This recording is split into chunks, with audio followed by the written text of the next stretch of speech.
So this right here is the main screen of the JAQX app, and I'm going to show you how to add a ZWave device from here. I just showed you in the last video how to install a light switch, a ZWave light switch. So basically, in order to include any type of ZWave device, you're going to click on Settings down there at the bottom right, go to Add ZWave Device.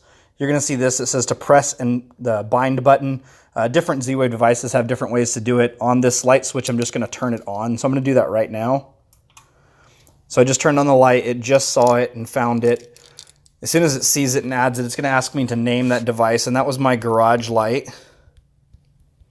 So I'm going to go ahead and add it to garage light, press OK. I just added it, and now I can go over here and go to lights and appliances, and that, oh, let me scroll. Where is it? There's garage light right there, so I can just turn it on or off. And it just turned off, and it works. And I turn this back on, and it works. Thanks very much.